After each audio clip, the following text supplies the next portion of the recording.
कहानी की शुरुआत मिया नाम की खूबसूरत लड़की से शुरू होती है। मिया डॉक्टरी की पढ़ाई कर रही थी, लेकिन उसका सपना एक मॉडल बनने का था। अपना सपना पूरा करने के लिए उसे पैसों की जरूरत थी और इसलिए वो पार्ट टाइम बॉडी मसाज का काम करती थी। आज मिया को अपने पक्के ग्राहक जेरी की मसाज करनी थी, इसलिए जेरी उसे घर ले जाने आया था, क्योंकि मिया घर घर जाकर लोगों को मसाज देती थी। कुछ ही देर बाद ये दोनों जेरी के घर में थे। मिया के नरम नरम हाथों से मसाज करवाकर जेरी को नींद आ गई, जिसके बाद मिया वहाँ से चली जाती है। जब वो वहाँ से वापस आ रही थी तो उसे रास्ते में 3 लड़के मिलते हैं। खूबसूरत मिया को देखकर वो उसे छेड़ने लगे और मिया भी इस चीज का भरपूर मजा लेने लगी। लड़के तो आम बातें कर रहे थे, जबकि मिया ने अपनी बातों से ही उनके गन्ने गीले कर दिए थे। अब लड़कों के पूछने पर मिया उन्हें बताती है कि मैं मसाज करने के लिए होम सर्विस देती हूँ। ये सुनकर वो तीनों बेहद खुश हो गए और मिया उन्हें अपनी मसाज के फायदे बताकर वहाँ से निकल गई, क्योंकि उसे अपने अगले ग्राहक से मिलना था। थोड़ी ही देर बाद वो अपने ग्राहक के घर में थी। मिया मसाज तो अच्छी करती ही थी, लेकिन उसकी बातें भी उसकी तरह नमकीन होती थी। देखते ही देखते मिया की मसाज और नमकीन बातें सुनकर ग्राहक के बदन में आग लगने लगी, जिसके बाद वो मिया को पकड़कर उसकी गुफा में धमाके करने लगा और मिया भी उसका साथ देने लगी। काफी मेहनत के बाद ग्राहक आराम करने लगा और मिया नहाकर वहाँ से चली जाती है। असल में मिया ज्यादा पैसे कमाने के लिए अपने ग्राहक की हर इच्छा पूरी करती थी, उसके हर एक अंग की मालिश करती थी।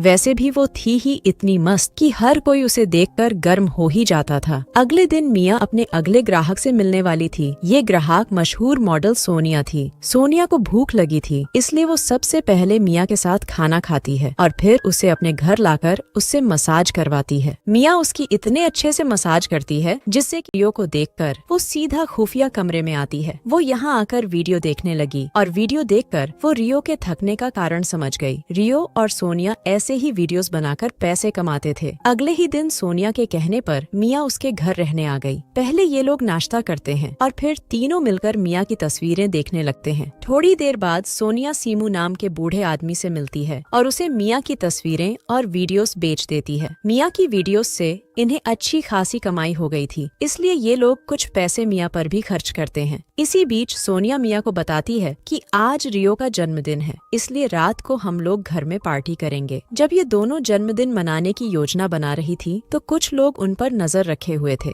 रात होते ही रियो के जन्मदिन की पार्टी शुरू हो गई। तीनों दारू पीने के साथ साथ खूब हंसी मजाक भी करते हैं। पार्टी को रोचक बनाने के लिए तीनों गेम खेलने लगे। गेम में हारने पर सबसे पहले रियो अपने शरीर पर बर्फ घिसता है और जब मिया हारी तो उसे सोनिया को किस करना था। वो जिस तरह सोनिया को किस कर रही थी, उसे देखकर रियो की पतलून में हलचल होने लगी, जिसके बाद वो दोनों को पकड़कर उनकी गुफा में धमाके करने लगा। मिया इन दोनों से दोस्ती कर बेहद खुश थी, जबकि ये लोग उसका गलत फायदा उठा रहे थे। कुछ दिनों बाद जेरी मिया से मिलने आता है। वो उसे घर ले जाना चाहता था, लेकिन मिया मना कर देती है, क्योंकि उसके एग्जाम आने वाले थे, इसलिए वो पढ़ाई पर ध्यान देना चाहती थी। जब मिया वहाँ से चली गई तो जेरी के पास वही लोग आते हैं जो सोनिया और मिया पर नजर रख रहे थे। जेरी के पूछने पर वो बताते हैं कि हम पुलिस हैं। आजकल मिया जिन लोगों के साथ काम कर रही है वो लोग गंदी वीडियोस बनाकर बेचते हैं और हम मिया को गवाह बनाकर उन्हें पकड़ना चाहते हैं। रात को जब मिया सोनिया के घर आई तो उसे वहाँ पुलिस नजर आती है। मिया को कुछ समझ नहीं आ रहा था और तभी अफसर सैम उसे बताता है कि तुम्हारे नए दोस्त तुम्हें मॉडल नहीं बल्कि बदन के मजे लेना चाहता है। अब मिया एक कमरे में आकर पहले अपने कपड़े उतारती है और फिर अपने फोन में वीडियो मोड चालू कर उसे छुपा देती है। इसके बाद वो सैम की मसाज करने लगती है, लेकिन वो साला उसे अपनी गन से डराकर उसके साथ जबरदस्ती करने लगता है। पानी निकालने के बाद सैम तो आराम से सो जाता है, जबकि मिया मौका देकर उसकी गन उठाकर वहाँ से भाग जाती है। वो जल्दी जल्दी एक टैक्सी में बैठती है और फिर सैम को वीडियो भेजकर धमकी देती है कि अगर उसने दोबारा उसका फायदा उठाना चाहा तो वो उसकी वीडियो उसके डिपार्टमेंट को दिखा देगी। दूसरी तरफ सोनिया और रियो ने भी अपने घर में पुलिस को देख लिया था, जिसे देखकर वो दोनों घर से दूर हो गए। देर रात को जब पुलिस उनके घर से चली गई तो वो दोनों पीछे के दरवाजे से अंदर आते हैं और अपना जरूरी सामान लेकर घर से भाग जाते हैं। पुलिस के डर से ये दोनों काफी समय छुप कर रहते हैं और जब इनके पैसे खत्म होने लगे तो सोनिया हिम्मत कर बाहर निकलती है। वो आज भी किसी लड़की को अपनी बातों में फंसा रही थी, जबकि मिया उस पर नजर रख रही थी, जिसकी सोनिया को भनक तक नहीं थी। अब सोनिया यहाँ भी जाती, मिया उसका पीछा करती और ऐसे ही एक दिन जब सोनिया बाहर थी तो मिया रियो से मिलने आती है। वो ऐसे बर्ताव करती है कि जैसे उसे कुछ पता ही नहीं। शायद मिया के दिमाग में कोई योजना चल रही थी। अगले दिन जब वो सोनिया के पीछे पीछे एक कैफे में आती है तो उसकी मुलाकात सैम से होती है। वो भी सोनिया की जासूसी कर रहा था। अब मिया कुछ सोचकर उससे कहती है कि मैं तुम्हारी मदद करूंगी, लेकिन तुम्हें मेरा नाम इस केस से हटाना होगा और बदले में मैं तुम्हारी वीडियो डिलीट कर दूंगी। इसके बाद मिया अपनी दोस्त नीना की मदद लेती है। दोनों एक पेन कैमरा से सोनिया की वीडियो बनाने वाली थी और सैम भी इस योजना का हिस्सा बनता है। सैम वीडियो खरीदने के बहाने सोनिया से बातचीत करता है और तभी नीना उनकी वीडियो बना लेती है। फिर मिया ये वीडियो सैम को दिखाती है ताकि वो आगे की कार्रवाई कर सके, मगर वो ये वीडियो रियो को भी दिखाती है और उससे कहती है कि पुलिस को सब पता चल चुका है, इसलिए वो सबूत के साथ तुम्हें कभी भी पकड़ने आ सकती है। ये सुनकर रियो घबरा गया, जबकि मिया कहने लगी कि अगर तुम्हें बचना है तो तुम लोगों को मेरे हिसाब से चलना होगा। देर रात को वो उन दोनों के सिर पर गन लगाकर एक सुनसान जगह पर ले आती है। मिया ने सैम को भी यहाँ बुला लिया था और सैम के आने से पहले वो इन दोनों के हाथ बांधकर पास की झाड़ियों में छुप जाती है। जल्दी ही सैम भी आ गया और वो आते ही रियो